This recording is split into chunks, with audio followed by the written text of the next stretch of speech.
The alarm did not build to a crescendo. It did not climb politely through warning tones before arriving at something urgent. It simply arrived. One flat, hard note, cut through the Varath Station Council chamber, the way a blade cuts through still water, and every delegate in that room went rigid at exactly the same moment. Cale Morrow did not go rigid. He had been awake for 19 hours. He had been on this station for 11 years. He had been sitting in this specific chair, at this specific angle, in this corner of a room that had never entirely decided what to do with him, for long enough that the alarm felt less like a warning and more like a thing he had been waiting for, without ever admitting he was waiting for it. He lifted his coffee cup. The coffee was terrible, as it had always been terrible. Brewed from compressed protein and synthetic bean oil that smelled vaguely of old ambition and tasted like someone had described coffee to a machine that had never tasted coffee. And the machine had done its sincere and misguided best. He drank it anyway. Some habits you keep not because they serve you but because they tether you to something real, some version of yourself that existed before the chair in the corner, and the advisory title, and the 11 years of being tolerated. The main display wall of the council chamber went white, then resolved into a sensor overlay of the space beyond the station's outer marker buoys. 12 delegate species turned their various arrays of eyes and sensory organs toward it. The Varath delegate, Counselor Aelith, leaned forward in her ceremonial bone-white plate armor and touched the data stream with 2 long fingers, spreading it wide across the display, in the gesture of someone reading a situation, rather than just looking at one. She had been on this council for longer than most species measured their political careers. She did not startle easily. The way her secondary eyelids stayed absolutely still told Cale that she had already understood what she was looking at, and was now doing the harder work of deciding what to do about having understood it. The object in the display was a ship. One ship. It had dropped from faster-than-light transit approximately 40 seconds earlier, at a distance of roughly 800 kilometers from the station's outer ring. Its profile was compact by the Galactic Council's measurement conventions, a mid-range warship class, about 400 meters from bow to stern, running lights active, all navigation beacons broadcasting openly. Its transponder was transmitting a clean registration signal, no encryption, no attempt at concealment.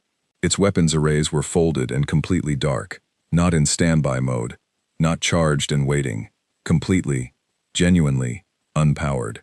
The transponder signal resolved into text on the upper portion of the display. United Earthship Antietam, registry number, departure point, flight plan, all of it filed in advance through the correct channels. All of it legal, all of it correct to the last decimal point. Cale read the name. He read it the way you read something you have been expecting without knowing precisely when it would arrive, and then he set down his coffee. Counselor Aelith said, in the trade language that the chamber shared across all its member species, Ambassador Morrow, the human vessel. Is this expected? No, Cale said. That was the truth. He had not known the Antietam was coming. He had not been warned or briefed. He had not received so much as a compressed data burst in the past 96 hours. To suggest that anything was about to change. What he had was a name that meant something specific to anyone who had spent time in the Kepler corridor between 2187 and 2194, and meant almost nothing at all to anyone who had not. The vessel is presenting as non-aggressive, said the Prethian delegate, Counselor Sath. His crest feathers were held flat against his skull in the configuration Cale had learned. Over 11 years of close attention. Meant cautious and watching, but not yet afraid. Weapons offline, drive-in cooldown, standard post-transit behavior.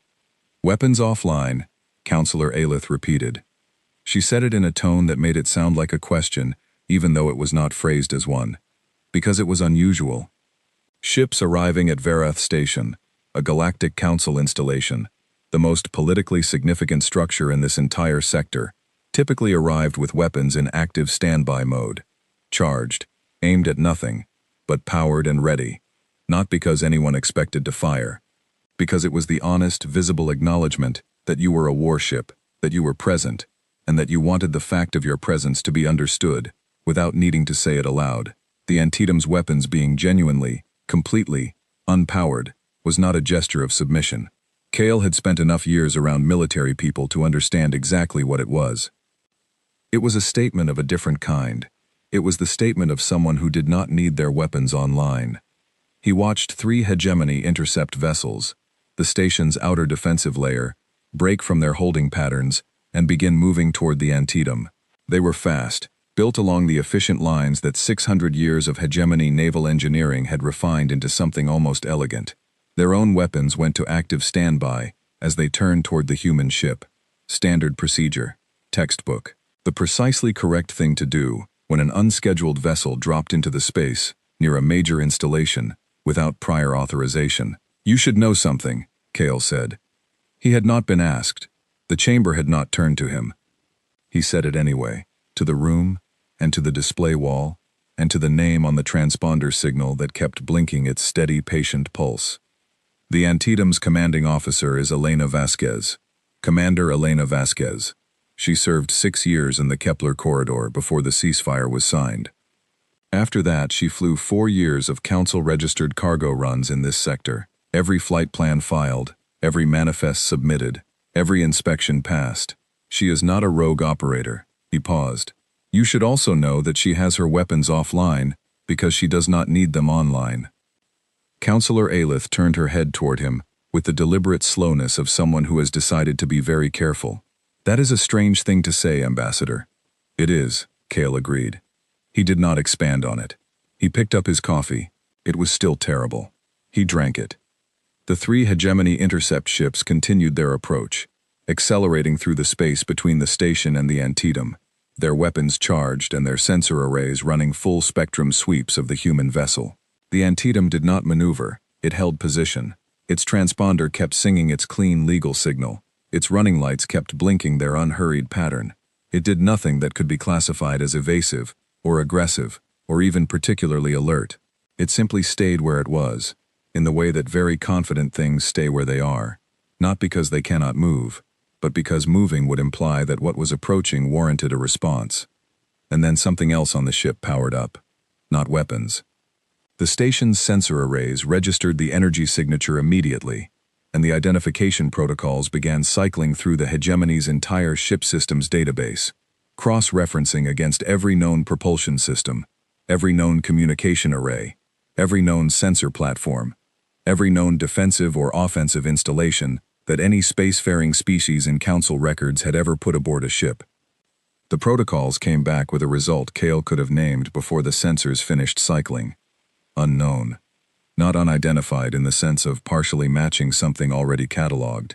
Unknown in the sense that the database had no category for what had just come online aboard the Antietam. It was not a weapons system. It was not a drive. It was not a communication array or a distress beacon or a jamming platform. The database simply had no language for what the energy signature described. The chamber went quiet. Not the ordinary quiet of a pause in proceedings. The specific quiet of a large room where many beings have simultaneously stopped making any sound at all, because the sound required to make sense of what is happening has not yet arrived. Cale looked at the energy signature blooming on the display wall. He looked at it with the particular quality of attention he reserved for things he had heard described many times, but was seeing made real for the first time. What he felt was not surprise in its pure form. It was something heavier and more complicated. The recognition that a thing you have understood intellectually for a long time has just become a fact in the physical world around you, and that the gap between understanding and witnessing is larger than you had accounted for. "Ambassador Morrow," Counselor Aelith said, with the precision of someone who is choosing their tone very deliberately. "What is that?" He thought about how to answer. He thought about Elena Vasquez and a bottle of something that a Theric merchant had sold as traditional grain beverage, and that had turned out to be considerably more traditional than either of them had prepared for. On a refueling station 11 years ago, in the early hours when the artificial dawn cycle was about to turn the porthole orange, he thought about the conversation that had lasted until that orange light arrived. He thought about what she had said, specifically, about what humans were good at, the thing that was not the obvious thing, the thing that nobody talked about, because they were always busy talking about the wars and the technology and the stubbornness. "It is the beginning of a very long letter," he said. Nobody in the chamber understood that. He had not said it for their understanding. He had said it because it was accurate, and because accuracy was, in his experience, The only thing worth saying when the situation was too large for explanation. The intercept ships reached 400 kilometers from the Antietam. The unknown system aboard the human ship pulsed. Once, a single coordinated signal, clean and precise, that the display wall registered and tried to track outward. The station's local sensor range was not sufficient. The display wall switched to long-range composite view to follow the pulse as it traveled past the outer marker buoys, past the local patrol lanes, past the limit of anything the station could directly observe, and at the edge of that range, in the dark between the stars, lights were coming on. Many lights, responding to the pulse like a city seen from above when the power returns after a long absence, one after another, and then many at once, blinking into existence across the composite map, in places that the database had logged and filed, and categorized as something else entirely, each one small, each one unremarkable individually, together, in the aggregate, forming a pattern that required a moment to understand, and then could not be unseen. Every delegate in the chamber was looking at the display. None of them were speaking. Cale looked too. He let the silence be what it was. He did not fill it, because it was already full, of the shape of 40 years becoming visible all at once, of the gap between the story that had been told about humanity in this room and the story that was apparently true, of the specific and disorienting sensation of realizing that the facts had arranged themselves without asking permission. He picked up his coffee, cold now, and still terrible. He drank it to the bottom. "Huh," he said, quietly, mostly to himself. He said it the way you say something when the thing you have been waiting for has arrived and is larger than the waiting, and all you have for the moment is the single honest sound of a person meeting a thing that is real. Outside the window that faced the correct direction, the window he had angled his chair to see, in the first week of his 11th year, because some arrangements matter even when no one is watching, the Antietam held its position in the dark. Running lights blinking, transponder singing, the unknown system humming with whatever it was doing, waiting with the patience of something that had been waiting for a very long time and had learned, over that time, how to make waiting into a form of preparation. The holding suite they put him in was comfortable in the specific way that reveals the exact shape of someone else's anxiety. The mattress was too soft. The temperature was set to a human comfortable range with a precision that indicated they had looked it up rather than asked. The food on the small preparation surface was real food, actual synthesized protein, not the paste compound that passed for nutrition in the council-level staff areas, and it was warm and plentiful, and accompanied by a set of beverages that included, among other options, something that smelled, almost correctly, like coffee from an actual bean. The window was large and clean and faced the interior of the station's central ring, away from the Antietam, away from the display that was currently showing the council chamber's sensor team trying to make sense of what the long-range composite had revealed. Cale moved his chair to face the other window. There was not supposed to be another window. The suite had one window, facing the interior ring, positioned so that a guest seated at the room's desk would have a pleasant view of the station's interior architecture, efficient and calming. The window on the opposite side of the room was not a window at all, but a transparent maintenance panel for the external thermal regulators, not intended to be looked through, positioned at a height and angle that would not ordinarily draw a person's attention. Cale stood on the small bench along the opposite wall and looked through it. He could see the outer ring of the station from this angle, and beyond it, at the edge of the frame, the dark. The hegemony intercept ships were just visible, 3 points of structured light, sitting completely still at 300 kilometers, which was where they had stopped, not retreated, stopped. 3 vessels crewed by experienced tactical teams, holding position and doing nothing because nothing was what the tactical library recommended when you had found something the library did not contain. He understood that feeling. He had been in that position many times. In places the library had not covered, you stopped, you assessed, you tried to fit what you were seeing into a frame that would allow you to act without causing irreversible damage. He had not always succeeded in those moments. He had done better than the alternative would have allowed, which was not the same as doing well, but was what was available. He had been 19 years old on the garrison station at the Kepler Corridor's second transit point, when the border dispute became something worse over the course of approximately 6 hours. He had been a medical corpsman, trained for field stabilization and routine health monitoring, posted to what was supposed to be a quiet assignment, in a sector that was supposed to remain quiet for the duration of his tour. The 6 hours had required him to be a great many things he had not been trained to be. He had been those things, because the alternative to being them had costs he was not willing to pay. He had not thought of himself as brave in those 6 hours. He had thought of himself as the only person in the room, and the room had needed someone to be doing something. 4 years in the Kepler corridor. He had come out the other side with a different relationship to the concept of preparation than most people carry through their lives. Preparation, he had concluded, is the story you tell yourself before things happen. What keeps you alive in the actual event is something less organized and more honest. The willingness to see clearly, to act on what you see rather than on what you expected to see, and to trust that the next decision will become available once you have taken the current one. He sat on the bench and looked through the maintenance panel window, and drank the almost correct coffee, and thought about the Antietam out there in the dark, holding its position with weapons offline, and unknown systems humming, and he thought about Elena Vasquez on its bridge, who had spent 6 years in Kepler doing her version of what he had done, which had looked different on the surface, and pointed toward the same conclusions underneath. The holding suite door opened. A young Prethian aide came in. Cale had seen them at enough council sessions to know the face and the name. Leth, assigned to Councillor Sath's office, 3rd year in the posting. Their crest feathers were not yet at full adult coloring, and they moved through the doorway with the particular careful composure of someone carrying a script they were nervous about delivering correctly. Ambassador Morrow, Leth said, the council conveys its respects, and wishes me to inquire whether your accommodations are adequate. The coffee is almost there, Cale said. Someone did genuine research. Leth's crest shifted in the direction that meant recalibrating. The coffee comment had not been in the script. I'm glad. I'm directed to ask whether you require anything further for your comfort. Information, Cale said. Specifically what the long-range composite is currently showing in the main chamber.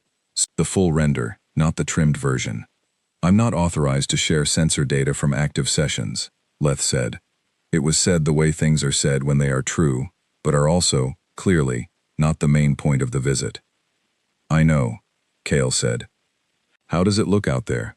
Leth stood very still. Their crest went to the professional flat position.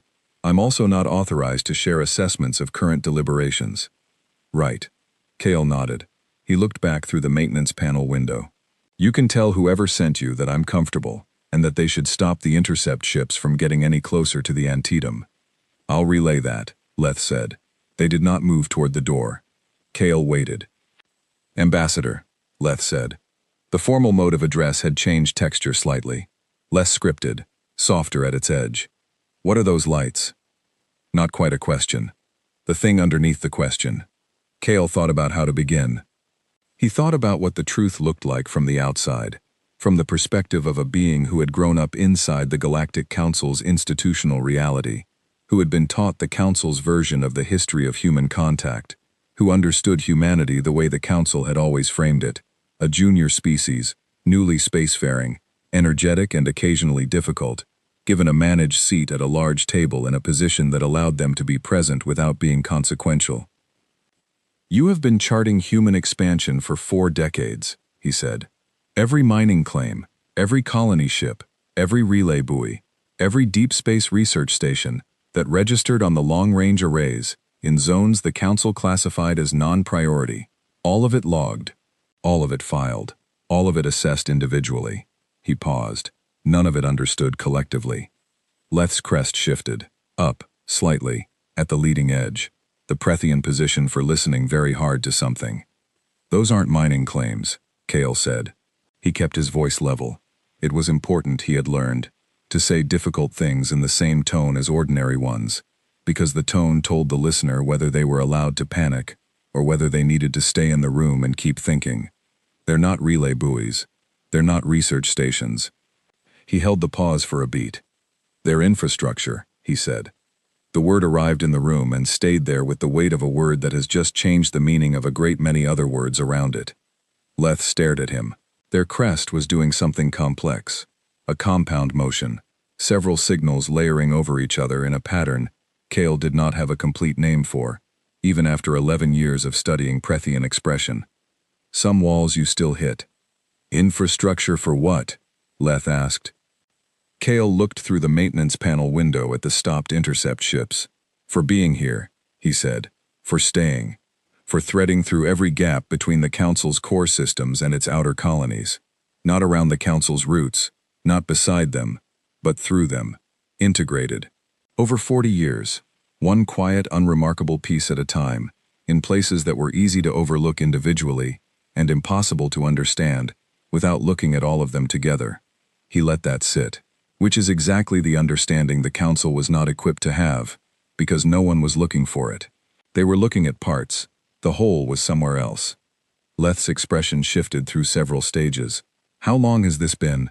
40 years, Kale said, give or take. The early installations are a little rough. The later ones are better.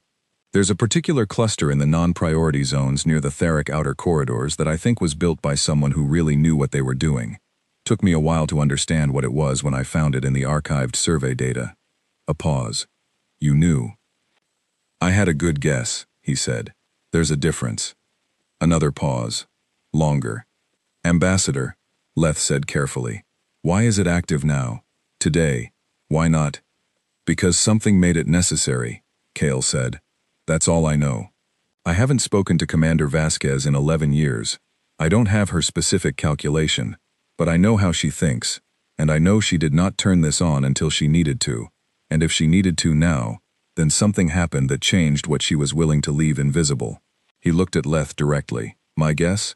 It was the framework review that the Council voted on 8 months ago, the one that tightened the expansion corridor restrictions, the one that reclassified the outer zone surveys as requiring Council approval before human survey teams could enter.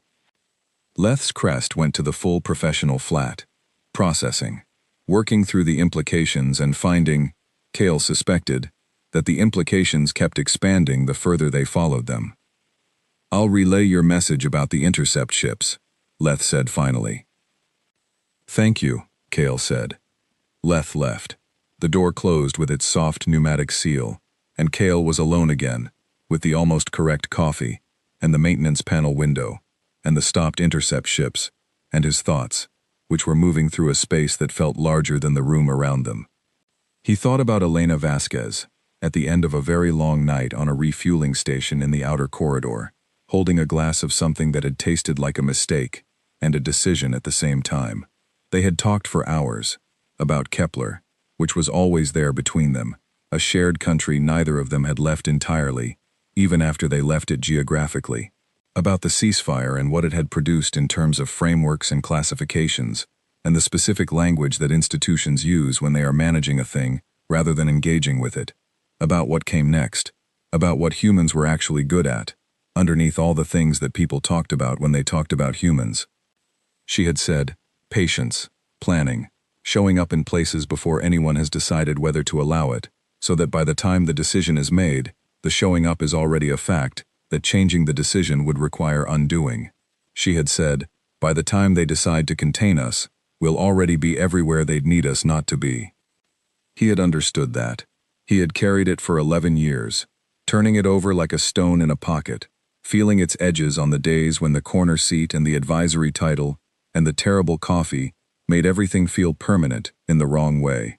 He had thought about it every time the Council voted on a framework that tightened the brackets around human activity, every time a clause was added that required additional approval for something humans had been doing without approval, every time the language of management got a little more precise and a little more visible, and a little more honest about what it had always been. He had thought, she is watching this too. He had thought, she is counting the same things I am counting. He had thought, we agreed. That night, not to waste what we understood. She is not wasting it. He had been right. He looked through the maintenance panel window at the dark. The antetum held position, running lights blinking, transponders singing, the unknown system humming. He thought about what it had taken to build what it had built. Not the engineering, though the engineering was remarkable, and he had spent enough time with survey data to appreciate how precisely each installation had been placed, how elegantly each one served multiple functions, how the whole network was designed so that no individual component looked like anything other than what it was labeled as in the filing systems, The engineering was the visible part. What it had taken in the invisible sense was the other thing, the discipline of not turning it on when you could have turned it on. The discipline of building quietly for 4 decades without the satisfaction of anyone knowing what you were building. The discipline of choosing the moment rather than the first available moment. Of holding the patience that was not passive but active. Not the absence of wanting to act, but the practice of waiting for the action to be correct. His mother had been able to do that. He had learned it from watching her, not from being taught it, because that was the only way to learn it.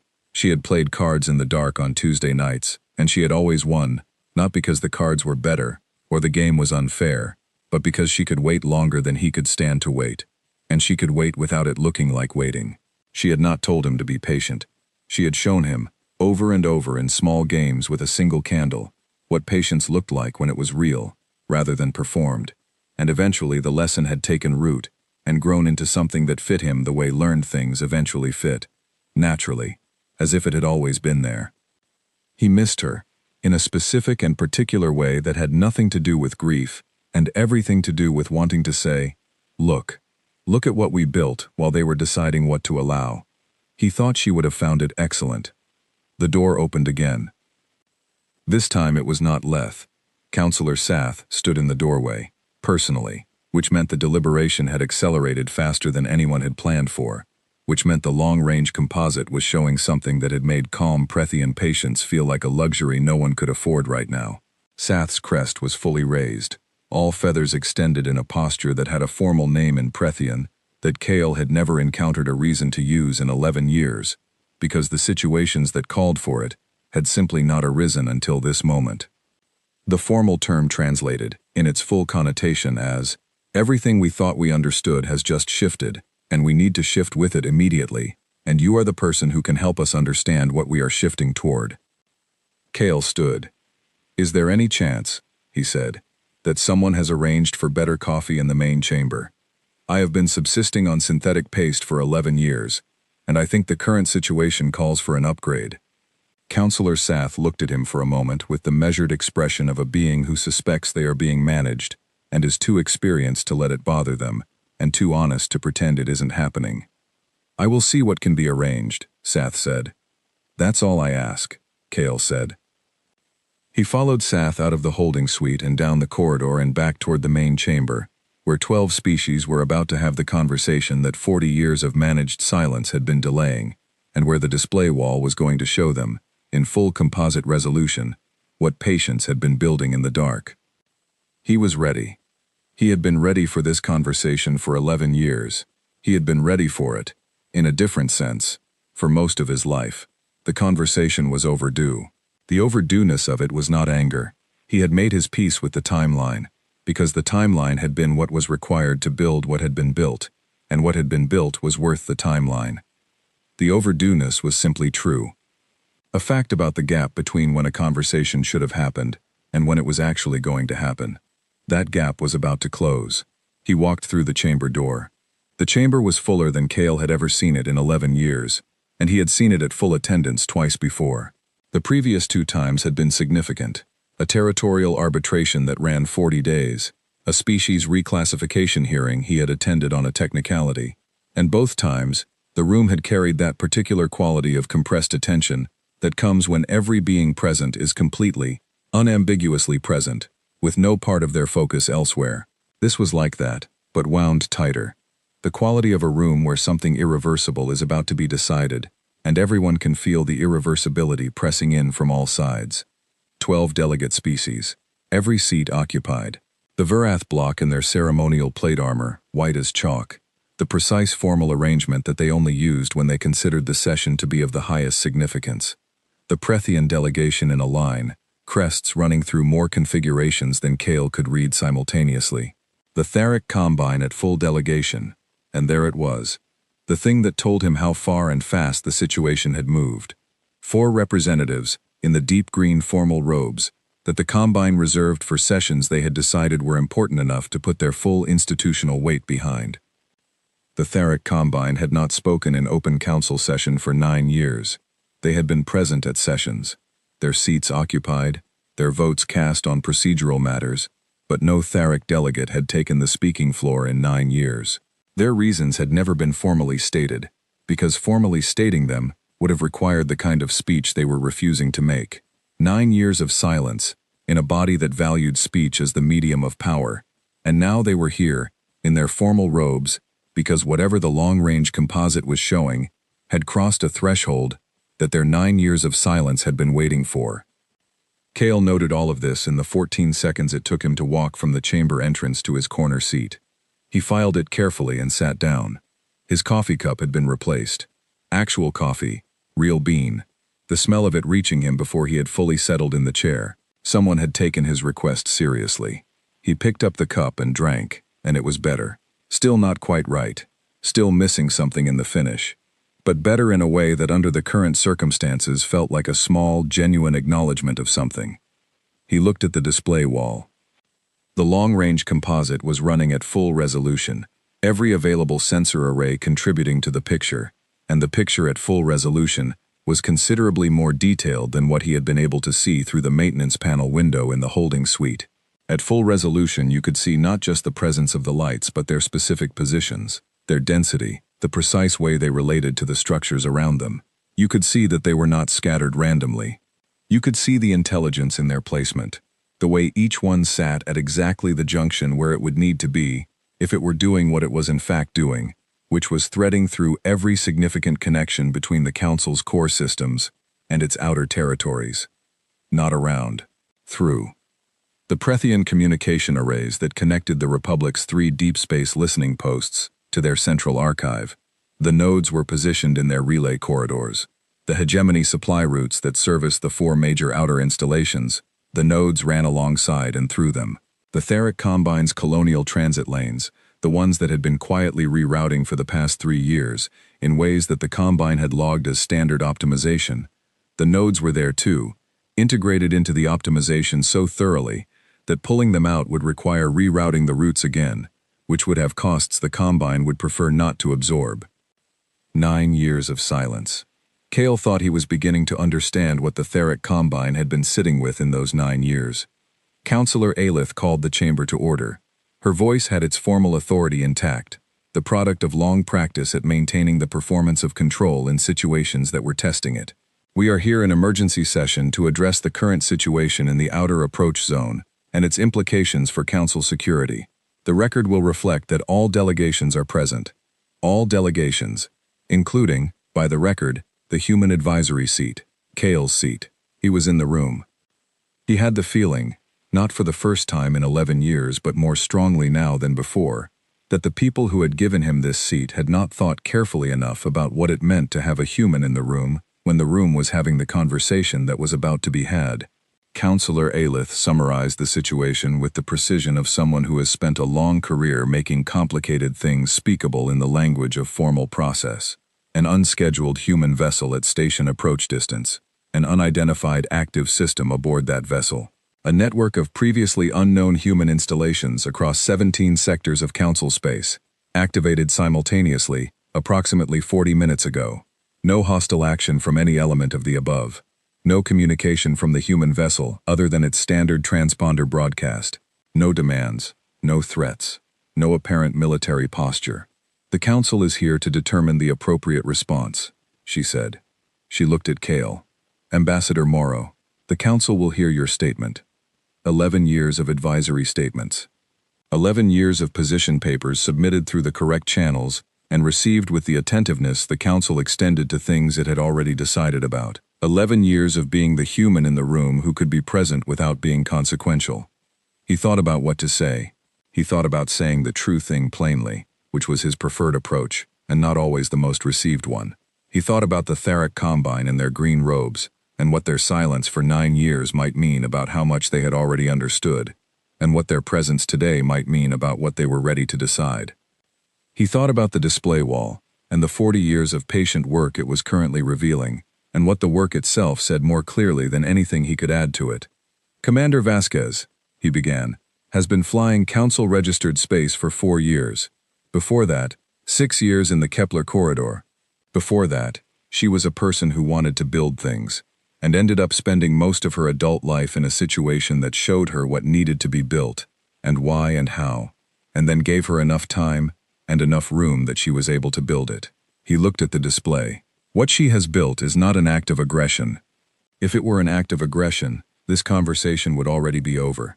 She could have activated those nodes at any point in the past 4 years, with no warning, with no opportunity for this council to choose a different response, and the situation would be categorically different from what it is right now. He paused to let that land. She is giving you the opportunity to choose a different response, he said. That is what today is. That is what the Antietam sitting at 800 kilometers with its weapons offline represents. It represents an offer. The network is not leverage in the sense of a threat. It is a demonstration of a fact about the current configuration of council space that has been true for years and that the council has not previously had the information to understand. She is sharing the information. She is sharing it in a way that makes the information clear. She is doing this because something changed in the past year that made staying invisible into a different kind of cost than it had previously been. He looked at Councillor Aelith. 8 months ago, the council voted to tighten the expansion corridor restrictions and to require council approval for human survey activity in the outer zones. That vote changed the calculation. She decided it was time to have a different conversation than the one this council has been willing to have.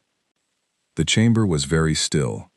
Councillor Sath said, from the Prethian section of the table, "What conversation does Commander Vasquez want to have?" "I don't know her specific demands," Kale said. "I haven't spoken to her in 11 years. But I can read what the situation implies, if you read it honestly." He looked around the chamber. All the eyes, all the attention, all the crests and secondary membranes, and olfactory displays of 12 species, giving him the full, undivided attention that his corner seat with its advisory capacity had rarely produced. 40 years ago, this council voted on what kind of relationship it would have with humanity. The vote determined that humans would receive 1 advisory seat, no vote on security matters, limited expansion confined to pre-approved corridors, with all activity monitored and subject to review. The vote was unanimous. He let that word sit in the room for a moment. The framework was called, internally, in documents filed in the sealed archives that I have had full access to for 11 years, the containment framework. It was not called that in the public record. It was called something else in the public record, but in the sealed documents, it was called what it was. No one in the chamber spoke. The framework, he said, did not ask humans whether they agreed to it. It decided what they would be allowed to be and informed them afterward. He looked at the display wall one more time. What Commander Vasquez built out there is a 40-year answer to a 40-year question about whether the framework would define the limits of what was possible, or whether something else would. He paused. It turns out it was something else. Councillor Aelith said, with the careful evenness of someone maintaining composure as a professional obligation, "What does humanity want from this council, Ambassador?" He had waited 11 years to answer this question without a qualifier, without the framing of advisory input, without the hedge of "it is my understanding that," or "the council may wish to consider that." He had waited for the moment when the answer could be heard rather than managed, and the moment was now, in a room where the display wall was showing 40 years of human patience made visible, and every delegate in the chamber was paying the kind of attention that the corner seat had never commanded. "The seat you already owed us," he said. "A real one." The chamber absorbed this. The Tharic Combine delegates exchanged a look. Brief, heavy, the kind of look that passes between people who have been waiting a long time for a specific thing to be said, and are now registering that it has been said. The Prethian delegation's crests moved in various directions, reading to Kale as a dozen individual reckonings happening simultaneously. The Varath block remained still, formally still, with the quality of stillness that is not calm but is the practiced performance of calm. Councillor Aelith said, "The council will deliberate." She did not say yes. She did not say no. She said the sentence that meant the answer had not yet been decided, which was different from the sentence that meant the answer had been decided and was being delivered with appropriate process. The difference was small and significant. Kale picked up his coffee. It was still not quite right. Better than it had been. Almost there. He drank it and waited for what came next. The motion came to a vote 3 days later. Not the motion Kale had been hoping for. Not the direct restructuring of humanity's council standing. Not the formal repudiation of the framework and the language that had underlain 40 years of managed limitation. That kind of motion required weeks of working groups and drafting sessions and the slow, grinding engagement of institutional change with its own internal resistance. He had known this walking back into the chamber. He had accepted it the way you accept weather, not because you like it, but because fighting it wastes energy that will be needed for the rest of the distance. The motion that came to a vote on the third day was an emergency authorization of force. It was worded with the care that council motions were always worded with, the care being part of their function, a way of saying a difficult thing in a frame that made it feel considered, deliberate, proportionate.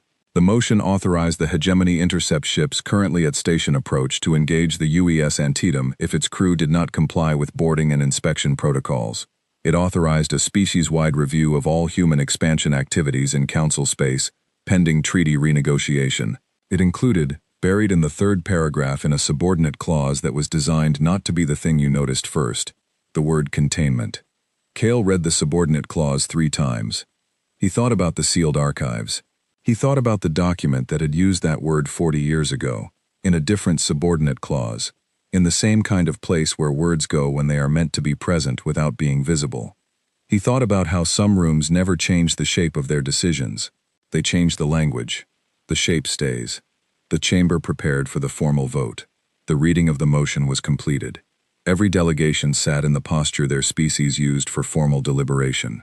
The display wall was still showing the composite map with its network of lights, which were still active, which were still humming their integrated presence through 17 sectors of council infrastructure, because no order had been issued to disable them, partly because the council did not know precisely how to issue such an order, and partly because disabling them would require interfering with the supply routes and communication channels they were threaded through, and the council's operational staff had already run the numbers on what that interference would cost.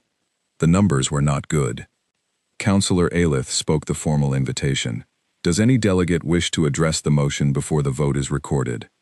The room looked toward the corner. He had been in this room for 11 years. He had addressed motions before their votes many times. His addresses had been received with the attentiveness that was extended to things that were not going to change anything, which was a specific kind of attentiveness, present but unengaged, the way you listen to an alarm you have already decided not to respond to. He stood up anyway. He thought about his mother, about dark Tuesday evenings and a card game by candlelight, and what she had been teaching him by showing him rather than saying it.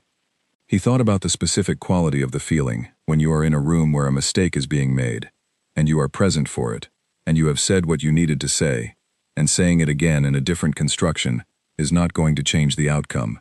He thought about the difference between an argument and a warning. Don't, he said. The chamber held the single word. Councillor Ailith looked at him with the expression of someone who respects the person they are dismissing. That is not an argument, Ambassador Morrow. No, he said, it's not. He sat down. He did not explain the difference. He had learned, in 11 years, that the people who needed explanations of it were not in a state to receive them, and the people who were in a state to receive them were the ones who already understood it. The Theric Combine delegates looked at him as he sat. Their expression was unreadable from across the table, but the quality of their attention was not. They were holding something, all 4 of them, something that had the weight of a decision that has not yet found its moment. The authorization transmitted. The vote moved around the chamber in its slow, inevitable tide. The Varath block first, the whole block together as they always voted, amber to red in perfect unison. The Prethian delegates in pairs, some faster than others, the variation in their timing telling Cale something about internal disagreement that the final votes would not show. The hegemony representatives with crisp efficiency, the efficiency of beings who had decided before the motion was read and were simply confirming a decision already made. The smaller delegations in sequence, amber to red, then the Theric Combine. All 4 delegates held amber. The progression of the vote, which had been moving steadily, paused around them. The chamber noticed. Every delegate who had already voted watched the 4 green-robed figures at the Combine section of the table, holding their amber lights in the formal deliberation position, which was their right. Formal deliberation could run up to 3 minutes before a delegate was required to record or abstain. 3 minutes, in the context of a chamber vote, is a very long time. 3 minutes in which 4 delegates are holding a signal that says we have not decided, while everyone else in the room is watching them, is not merely the exercise of a procedural right. It is a statement. Cale watched the 4 amber lights. He thought about 9 years of silence. He thought about what the Combine had been watching from their quiet for 9 years, what they had been calculating, what threshold they were waiting for. He thought about the network nodes in the Theric outer colonial corridors, the ones integrated into the routing optimization, the ones that pulling out would cost money and time and operational disruption that the Combine's logistics teams had clearly already modeled. 2 minutes and 40 seconds into their deliberation window, the 4 Theric lights went red. Unanimous. Counselor Aelith turned to Cale. Her courtesy was real. He had learned to distinguish real courtesy from its performed version, and this was genuine, the acknowledgement of someone who had not set out to do something unkind but was doing it anyway. Ambassador Morrow, the Council's resolution has been recorded. Do you have final words before we proceed? He looked at the display wall. At the Antietam, still at 800 kilometers, still holding, still dark in all the ways it had been dark from the beginning, except for the running lights and the transponder, and the hum of the unknown system. At the network of lights across the composite map, 40 years of patient building made visible all at once, present and integrated, and woven through the Council's own infrastructure, with a thoroughness that the authorization of force did not change, because authorization of force was a response to a threat, and what was out there was not exactly a threat. It was a fact. Facts are not addressed by authorization. They are addressed by adjustment. Yeah, he said. One word. He looked at the display. Don't, he said. The authorization signal transmitted to the hegemony intercept ships. Their weapons moved from active standby to targeting lock. The display wall registered the energy signature shift with the precision of sensors that could read the difference between a charged weapon and a weapon aimed. And what they were reading now was a weapon aimed. 3 of them, trained on the Antietam at 300 kilometers distance. The Antietam did not respond. It did not maneuver, did not power its own weapons, which would have been, at this range, the logical survival response. The thing any ship's crew would do when weapons were locked on. Did not transmit a warning or a threat. Did not attempt to break away. Did nothing that could be classified as combat behavior. What it did was hold its position and let the weapons lock come, because the crew aboard it had known the weapons lock was coming, and had decided it was coming, and had decided, before it came, that their answer to it was not combat. Their answer was the network. Every node, every relay, every quiet piece of infrastructure, integrated across 17 sectors of Council space, activated simultaneously. Not the gentle wake-up pulse from 3 days ago. That had been the opening statement, the proof that the network existed and where it existed. This was the operational state. The live state. The state of something that is no longer presenting itself as a thing that could exist, but is existing, right now, actively, in the way that is already woven through everything around it so completely that the question of stopping it has the same shape as the question of stopping the things it is woven through. The display wall went briefly white, with the volume of data trying to render simultaneously. When it resolved, the chamber could see what the network was doing in its active state. It was routing. It was relaying. It was doing what it had been built to do, the function it had always been capable of, the function it had been quietly ready to perform for years, the function it was now performing, because the moment that had been waiting for had arrived. Every supply route that ran through its nodes was now routing through them actively, visibly, in a way that was logged and traceable, and present in the operational records of the Council's own logistics systems. Not threatening, not aggressive, not a weapon of any kind. Infrastructure, being what infrastructure is. The chamber was silent for a long time. Cale sat with his coffee. He looked at the display. He let the silence be what it was, which was the sound of a room realizing that the frame it had been using to understand a situation had been too small for the situation from the beginning, and that the situation had been patient about this for 40 years, and was now simply visible. The Theric Combine delegate who was highest ranked among the 4, an older figure whose name Cale had known from files for years without having heard them speak, leaned forward and broke 9 years of open session silence. "What," the delegate said, slowly and clearly, "does humanity want from us?" Cale looked at them. He looked at all of them. He thought about the word want, and whether it was the right word for what the situation described, and he decided that it was close enough, and that close enough was what they had to work with tonight. "The seat you already owed us," he said. "A real one, with a real window." He said it to the room, and to the display wall, and to the lights on the composite map, all of them still active, all of them still humming. 40 years of quiet work, answering a question that had not been asked with enough honesty until now. He picked up his coffee. It had gone cold. He drank it. Some things you finish even after they've stopped being what you wanted them to be, because finishing is its own form of commitment, and commitment was the thing this whole room needed more practice with. The main display screen opened, and Elena Vasquez looked out of it, at the Galactic Council of 12 species and 1 human, in a corner seat. And the chamber understood in that first moment of seeing her, that whatever they had been expecting was not this. What they had been expecting was something that fit the framework, a combatant, a negotiator, a commander making demands from a position of leverage, someone who needed something from them badly enough to have built an argument to get it. They had been expecting the posture of a person who has worked very hard to arrive at a position of power, and is now prepared to use that position in a way that makes its arrival worthwhile. What they got was Elena Vasquez, who had built 40 years of infrastructure into every gap in their supply chain, and was sitting in the command chair of the Antietam, looking like someone who had finished a very long piece of work, and was in the particular stillness that comes after completion.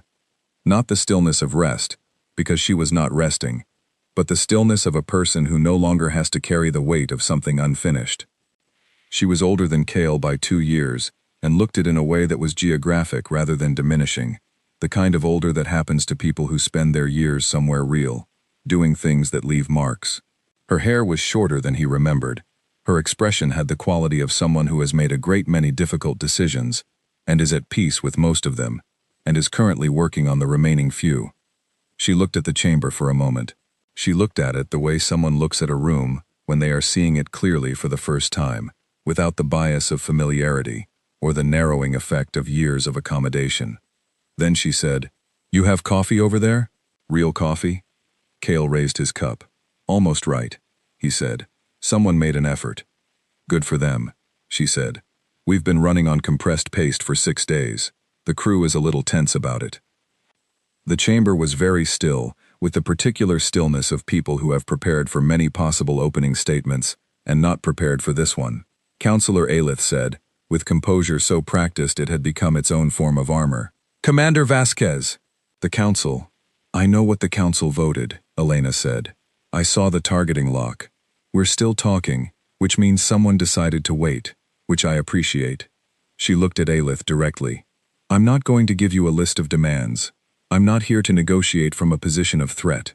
I want to be very clear about that because I think the framework through which this situation is currently being understood is producing a misread, and the misread is going to create problems for everyone." She paused.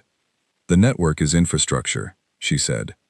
"Not a weapon, not a hostage, not leverage in the tactical sense.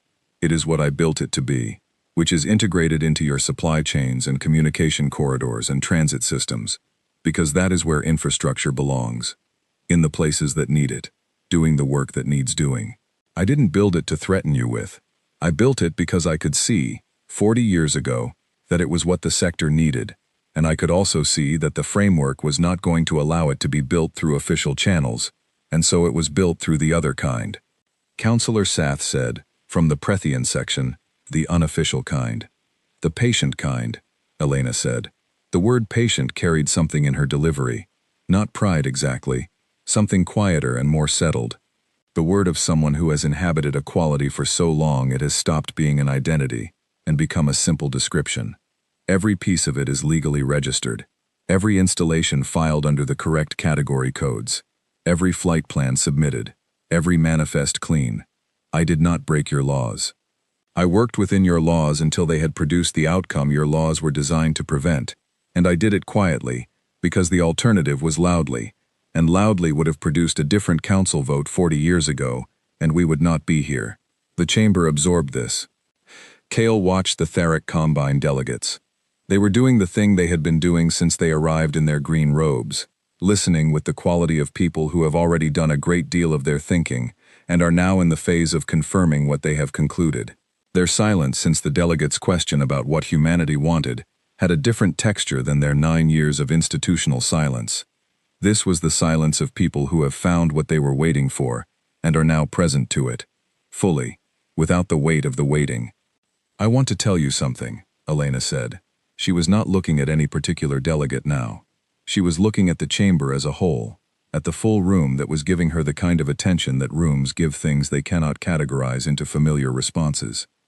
40 years ago, when I was a student who wanted to build transit infrastructure and ended up in the Kepler corridor instead, I had a conversation with someone I trusted about what humans were actually good at.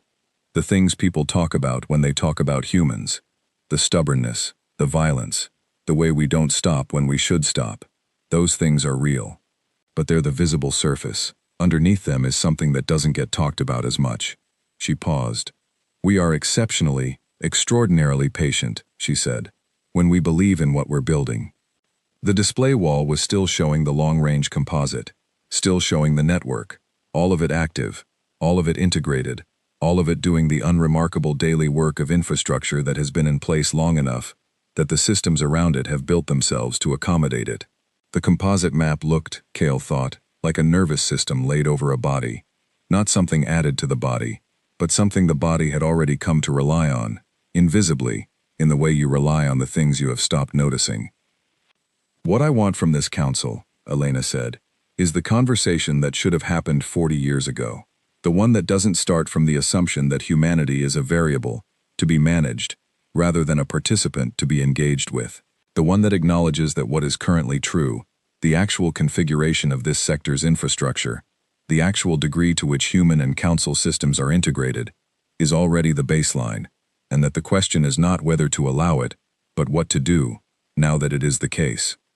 She looked, for the first time since the screen had opened, directly at Cale's corner.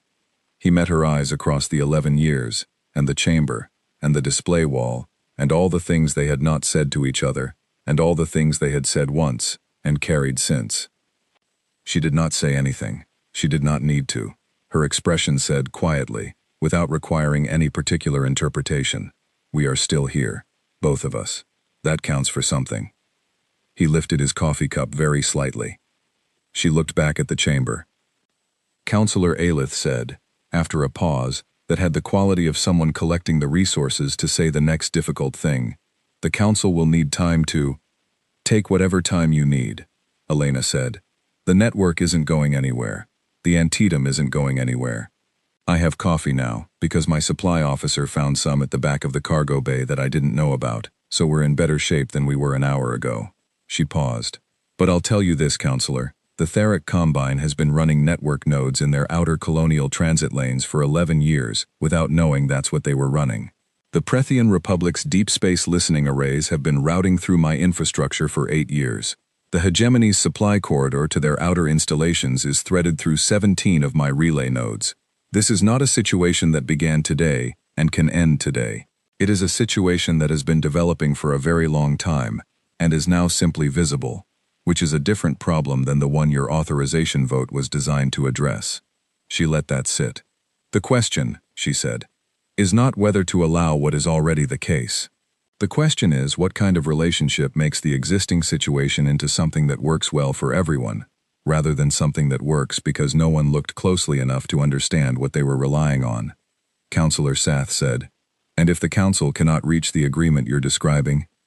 Elena looked at him, not with threat, with the particular quality of someone who has done the calculation many times and knows the answer, and is about to share it because they were asked. "Then the existing situation continues," she said. "The network stays." "The integration stays. Your supply routes continue running through infrastructure you don't control, and the acknowledgement that you don't control it stays invisible, and everyone involved continues to pretend that the framework is describing the actual state of things when it isn't." She paused. "That's the alternative. It's been the alternative for 40 years. I am offering you the opportunity to replace it with something honest." The chamber was quiet. Cale looked at the display wall. He looked at the network and the 40 years and the patience that had built both, And he thought about the conversation at the end of a long night on a refueling station, and about the moment when a person who has understood something clearly finally sees it becoming real in the world around them. He thought it felt, specifically, like the moment when a card game that has been going on for a long time arrives at its final hand, and both players know who has won, and the question that remains is only how gracefully the ending will be acknowledged. He drank his coffee. Almost right. Getting there, Counselor Aelith said, after a long pause, in the tone that formal proceedings use when the direction is not yet decided, but the impossibility of not deciding has been registered. The council will recess for extended deliberation. Commander Vasquez, we will transmit a formal response within 48 hours. Understood, Elena said. Her expression was still that settled, completed quality. Not triumph, not vindication. Something more like the relief of a person who has said the true thing out loud, and has been heard, and does not need to say it again. The screen closed. The chamber remained quiet for a moment longer than chambers usually remain quiet after a screen closes, because what had just been said required more time than usual to finish arriving. Cale set down his coffee. He looked at the composite map. He thought about 40 years. He thought about the kind of patience that is not the absence of urgency, but is urgency disciplined into something that can endure the time it takes to become effective. He thought about Elena on the bridge of the Antietam, with her recovered cargo bay coffee, and her crew, who had been running on paste for 6 days, and her infrastructure woven through 17 sectors of space, that nobody had known was infrastructure until she decided it was time for them to know. He thought she had done something that most people only plan. She had actually built it. He felt something he did not have a tidy name for, not pride, because pride implied ownership of something he had only witnessed, not built. Not awe, because awe keeps a distance that did not fit what he felt. Something more like the feeling of standing beside a very large true thing and understanding, for the first time completely, that it is what it is. The Theric Combine delegate who had broken 9 years of silence to ask the question earlier leaned toward their nearest colleague and said something in the Combine's internal language, quiet enough that Cale could not hear it. The colleague responded. The 4 of them exchanged another of those weighted looks that had been passing between them since the session began, and then the lead delegate looked across the chamber at Cale and said, in the trade language, clearly and directly, Ambassador Morrow, when the formal response is transmitted, what is the realistic outcome? Every other delegate in the chamber heard this question and registered that it had been asked directly to the human in the corner seat. Cale thought about realistic. He thought about what the composite map was showing, and what the treaty working groups were going to find when they convened, and what the institutional resistance was going to feel like, and how long it was going to take, and whether the outcome was going to look like what either side had hoped for, or whether it was going to look like what outcomes usually look like, which is something in between that everyone has to keep working on. Real change, he said. Slow, with friction. Nothing like what anyone on either side of this table would design if they were building it from scratch. But real. He paused. The situation on that composite map is real. That's the anchor. Everything else has to accommodate the anchor. The Theric delegate nodded. It was a small gesture. It was the gesture of a being who has heard an honest answer and recognized it as such. Counselor Aelith called the formal recess. Cale finished his coffee. The treaty took 19 days. In those 19 days, Cale attended 14 working sessions and submitted 9 formal position papers and drank somewhere in the range of 40 cups of coffee that ranged from almost right to genuinely correct, depending on which staff member was handling the preparation setup and whether the supply in the council-level preparation room had been replenished from the beans that Elena had brought on the Antietam, and that had been, in a small and logistically improbable way, one of the first concrete contributions of the new Human Council partnership. He slept badly in the holding suite, which they had stopped calling a holding suite after the second day, and started calling a guest suite, a reclassification that required no formal motion, but was logged in the administrative record as a status change, which was how institutions made small adjustments to reality, without needing to explain what they were adjusting away from. The mattress was still too soft. He had stopped noticing. He thought about his mother often in those 19 days, more than he usually did, which was itself more than most people would call usual. She had been gone for 13 years. He had spoken at her service in the small function room of the building where she had lived for 30 years, and he had said something about patience, about the kind that is active rather than passive, that is discipline of timing rather than absence of feeling, that is the choice to wait for the correct moment rather than the first available one. He had said it and believed it, and then shipped to Vareth Station 3 weeks later and spent 11 years discovering, slowly, that believing something and knowing it in the bone are different achievements. He was pretty sure, in those 19 days, that he finally knew it in the bone. Elena came to the station on day 4. She came through the civilian bay on the lower ring. No ceremony. A bag that had clearly been on a ship for a long time, and had accepted this as its nature. She sent Cale a message that said, in its entirety, Commissary, 30 minutes. He was there in 20. He had thought he would not know how to begin a conversation that had an 11-year gap in the middle of it, and it turned out not to matter because she had already gotten food when he arrived, and the food was the beginning of the conversation. The commissary on the lower ring used real grain-based bread, not the synthetic approximations that appeared on the council-level dining menus, but actual bread in the way that bread is actual when someone who cares about it has made it. The smell of it was so specific and correct that it stopped him for a moment in the entrance. She looked up from her tray. He sat down across from her. She slid a coffee cup toward him. He took it, drank it. "That's correct," he said. "I brought beans," she said. They ate. They talked about the bread first, the commissary's supplier, whether the grain formula had changed in recent years, whether the slightly stale quality that appeared 15 minutes after cutting was a storage issue or a formulation one. This conversation went on for the better part of an hour. It was specific and particular, and it contained no subtext about the treaty or the network or the council or the vote or 40 years of anything. It was the conversation about bread that two people who have not seen each other in 11 years need to have before they can have the conversations underneath it, and they had it with the full attention that it deserved. At some point the bread was gone, and the coffee was refilled, and the commissary around them had cycled through a shift change, and the conversation had settled into something quieter, without either of them marking the transition. "How are you doing?" Elena asked. It was the question under which all the other questions lived. He heard them all in the asking of it. How have 11 years in a corner seat treated you? How do you carry the Kepler corridor? How does it feel to be the one human in a room of 12 species making decisions about what humanity is allowed to be? How do you sleep? What do you eat? Who do you talk to? What does it cost to be the version of yourself that this situation has required? He thought about how to answer honestly, in a way that was complete, without being long. "Working on it," he said. She nodded. It was the complete answer, from her perspective. One of the things about her that he had always appreciated. She did not require elaboration as proof of sincerity. She took what was offered at the weight it was offered at, and she understood the weight. They sat for a moment.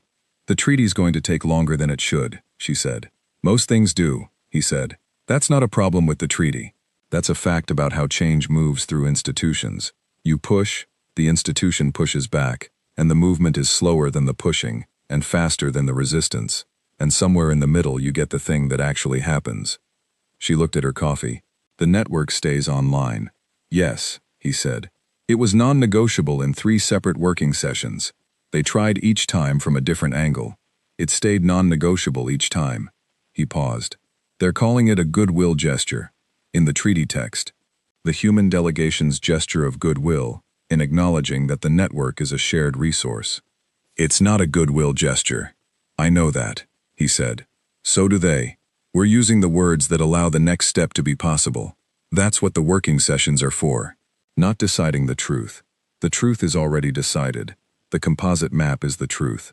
But finding the words that let everyone in the room take the next step, without requiring them to publicly abandon every position they've held for 40 years. She looked at him. "When did you get diplomatic?" "I have been diplomatic for 11 years, he said. "I have also been right for 11 years. Both things were true the whole time. It's just that the second one is becoming more comfortable to say out loud." She laughed. It was short and genuine, and slightly surprised at itself, the kind of laugh that happens when something lands without warning. He had not heard it in 11 years, and it sounded exactly as he remembered, which was one of those small verifications that you do not know you needed until you get it. They stayed in the commissary for another hour. At some point, the conversation moved toward Kepler, not deliberately, not with any particular intention to go there, but the way places you have both been come up in long conversations between people who have been in them. They did not go deeply into it. They went to the edge, and stood there for a moment, and acknowledged that it was part of the landscape, and then they came back, because going deeply into it was not what this meal was for. This meal was for bread and coffee, and the specific work of being two people who have known each other for a long time, and have been away from each other, and are finding out whether the knowing still fits. It fit. Not the same way it had fit before, because nothing fits the same way after 11 years, and two different kinds of hard work, and the distances both geographical and otherwise. But the fit was real. Before she left, she asked, "The seat, is it actually real? Or is it a better corner, with a window that faces the right way?" He thought about the treaty draft. He thought about the clauses that had been hardest to negotiate, the ones about voting rights on security matters, the ones that removed the advisory-only classification, the ones about the expansion corridor restrictions being replaced with a joint mapping framework that both sides would maintain. He thought about the Theric Combine's 4 delegates, and what their presence in the chamber had signaled about how the political landscape of the council had shifted in ways that the public record had not yet caught up with. He thought about realistic. "It's real," he said. "It won't feel like it at first, but it's real." Real things tend to feel uncertain at the start, because they're still being built. She looked at him for a moment, with the expression of someone who is assessing whether what they are hearing is optimism or truth, and has decided it is both, which is the best-case scenario. "Get better coffee for the sessions," she said. "You're going to be in a lot of sessions." "I have your beans," he said. "There's more in the cargo bay," she said. "I'll have someone bring them up." "Thank you," he said. She got up. She picked up her bag. She paused at the edge of the table and looked at him once more, with the tired, completed expression she had been carrying since she arrived, the expression of someone who has finished a thing they built for 40 years and is now in the space after the finishing, which is not empty, but is different from what was there before. "I'm glad it's you in there," she said, "in that room."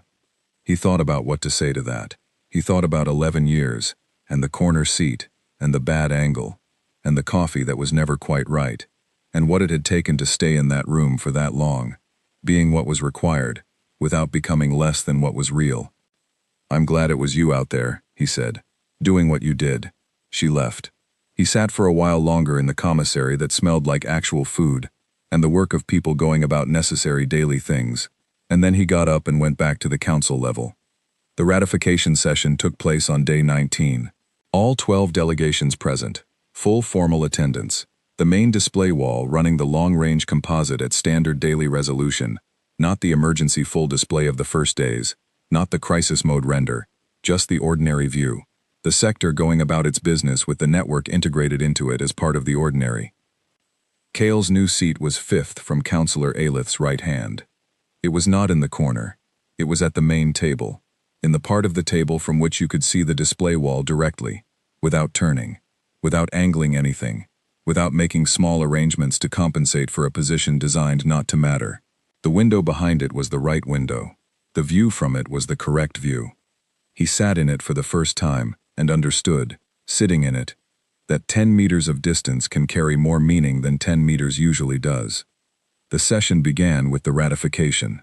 The treaty text was formally read into the record, the full text, all clauses including the ones about voting rights and the framework revision, and the Joint Infrastructure Council, and the expansion corridor replacement, and the clause in the preamble that used the word partner for the first time in 40 years of council human formal documentation.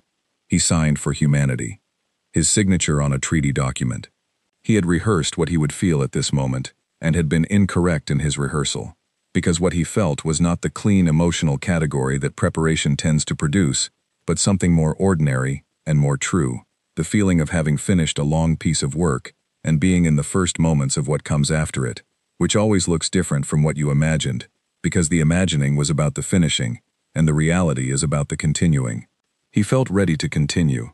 The procedural portion completed, and the first item of substantive new business was introduced, a joint resource redistribution framework, drafted collaboratively by the Prethian Republic and the Human Delegation's Preliminary Working Group. The working group had been convened before the treaty was even fully drafted, because Elena had sent a representative ahead on day 6, with a detailed draft, and the message that there was no reason to wait for the formalities to be complete before doing the work. The representative had been a young engineer named Owen, who had apparently spent most of the past 4 years doing the unglamorous logistical work of the network's maintenance, and who had shown up at the working group session with specifications so detailed that the Prethian delegation had initially assumed they were looking at documents from a much larger organization. They were. They just hadn't known it was as large as it was. The framework proposal was detailed and technical, and the kind of thing that reads, in any summary, as unremarkable. This was its purpose and its achievement. The most significant changes to how things work tend to arrive in the form of specifics, specific allocation, specific access provisions, specific maintenance responsibilities, the particular numbered clauses that define who does what when, which is where the real content of any relationship lives, rather than in the statements of principle that get read into the record first. He read through his copy while the proposal was being introduced. He read it as what it was, not advisory input, not a position paper submitted for consideration through the appropriate channel, but something he was going to have a vote on. His vote, counted equally, weighed in the record with the same formal weight as the votes of the Vareth Bloc and the Prethian delegation, and the Theric Combine. He thought about what that meant. He thought about his mother, and the card games, and the Tuesday nights, and what she had been demonstrating to him, over and over, with no commentary, that patience in its real form is not waiting without purpose, but waiting with total clarity about what you are waiting for, and why, and trust in the combination of preparation and time to produce the moment when the waiting can end and the doing can begin. He thought, the doing has begun. The proposal was opened for delegation comment. 6th from the Varath right was the first position called, then 5th, him, was 2nd, because the calling order was alphabetical by the formal treaty name, and humanity's formal treaty name began with the 5th letter in the Council's shared alphabet, which Cale thought Elena would find either amusing or appropriate, and probably both. He leaned forward. He spoke. Not a statement for consideration, not input to be weighed and filed.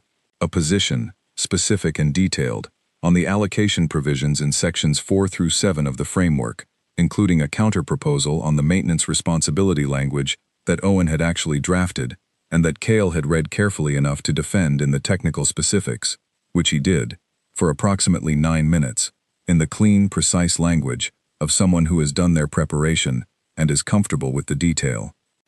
When he finished, Councillor Sath said, from the Prethian section, the human delegation's position on Section 5 will require further discussion. Agreed, Cale said. I'm available for the working session. He said it simply, as if working sessions were simply a thing he had been attending all along, which he had been, but not like this. The discussion continued.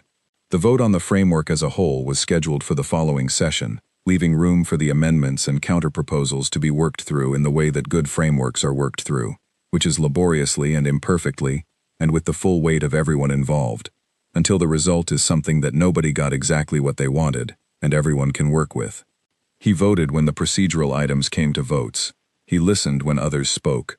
He took notes in the margins of his copy of the framework, and thought about Owen's maintenance language, and whether the Prethian counterproposal on Section 7 was an opening position or a final one, and the texture of his thinking was the texture of someone who is engaged rather than present, which is a different texture entirely.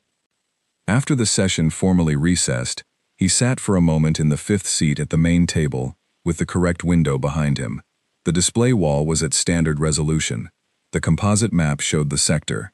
The network was in it, visible now in the daily operational data as a set of infrastructure nodes that were labeled correctly in the shared database for the first time. Not mining claims, not relay buoys, not research stations, but what they were, which was what they had always been. He looked at his coffee. He thought about sending Elena a message. He had been thinking about it since the commissary conversation, which had ended before he was ready for it to end, the way conversations that matter tend to do. He had been thinking about it through the working sessions and the treaty drafting, and the position papers, and the long nights of bad sleep on a too soft mattress, and he had not sent it because he had been waiting for the right moment. He thought, the right moment is not a fixed point in time. It is the moment when you have decided to move, and you move. He opened his message system. He wrote, Commissary, 30 minutes. I still have your beans, and the coffee from them is the best thing available on this station. He sent it. He looked at the display wall while he waited. The sector with its network and its corrected labels and its ongoing business, the 14 working sessions still ahead, and the framework amendments to negotiate, and the voting rights to exercise, and the long, imperfect, necessary work of making a real thing stay real, over time, which is always harder than making it real in the first place. Her reply came in 5 minutes. 20. He put down his coffee. He gathered his papers. He thought about his mother one more time, about the card games and what she had been teaching him, without saying she was teaching him anything, about the word she had never said to him directly, because she understood it was the kind of word that teaches itself. Patience. The real kind. The kind that is not the absence of urgency, but the discipline of matching the pace of the thing you are building. He thought, she would have found all of this excellent. She would have said so in the dry, precise way she said things that pleased her, without ceremony, as a statement of fact. She would have gone back to the game. She would have won. He stood up from the 5th seat at the main table. He thought about what he was walking toward.